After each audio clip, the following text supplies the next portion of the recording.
আজ ভাবলাম আমাদের সারাদিনের একটা মিনি ব্লগ দেখাই তোমাদের। খুবই সাধারণ একটা ব্লগ, তাও চেষ্টা করছি। দিনের শুরুটা হয় এটা দিয়েই। এটা কাঁচা হলুদের ডাস্ট, অল্প জলে গুলে নিয়েছি। তার আধ ঘন্টা পরে এই ভেজানো ছোলা আমন্ড কিশমিশগুলো খেয়ে নেব। শীতের সকাল, তাই চা ছাড়া ভাবাই যায় না। এই সকালের চায়ের সময়টা সবাই মিলে একসঙ্গে বসে খাওয়ার চেষ্টা করি। যদিও সব দিন হয়ে ওঠে না। বরমশাই এবার বাজারের দিকে বেরোলেন, আমিও সেই ফাঁকে ঘরটা চটজলদি মুছে নিলাম। ব্রেকফাস্টে আজ ভাবলাম মশালা ওটসটা বানাবো। বেশ অনেকদিন হলো বানানো হয়নি। এইদিকে সব গুছিয়ে নিয়েছি, এবার তাড়াতাড়ি বানিয়ে নিই, দিয়ে দুই ভাইকে আগে দিয়ে দিই, মানে আমার বরমশাই আর দেওরকে।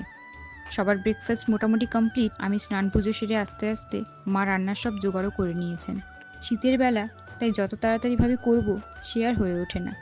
রান্না মোটামুটি শেষ, চলো বরমশাইকে দিয়ে দিই। এটা ছিল আজকের দুপুরের মেনু।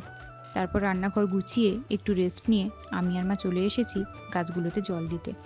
এখন আবার বর আর ভাইয়ের আবদার পাস্তা বানিয়ে দিতে হবে। চলো, কি আর উপায়। যতটা কম টাইম, যতটা কম ইনগ্রিডিয়েন্টস দিয়ে বানানো যায় তেমনই বানিয়েছি। এই দেখো, ডান। সবার জন্য বেড়ে নিয়েছি।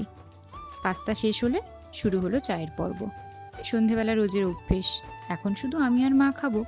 বাবা বাড়িতে থাকলে উনিও সঙ্গ দেন। 6:30 মতো বাজে। এবার চলো তাড়াতাড়ি রুটিটা করে নিই, দিয়ে হটপটে রেখে দেবো, কারণ এরপর আমি একটু পড়তে বসবো, আর বাকিরা যে যার মতো করে টিভি ফোন দেখে সময় কাটাবে। রাত্রি প্রায় 9টা বেজে গেছে। ডিমটা ভেজে সবাইকে রাতের খাবারটা বেড়ে দিই তাড়াতাড়ি। এখানেই ব্লগটি শেষ করছি। জানি না কেমন লাগবে তোমাদের। ভালো লাগলে চ্যানেলটি সাবস্ক্রাইব করে পাশে থেকো সবাই।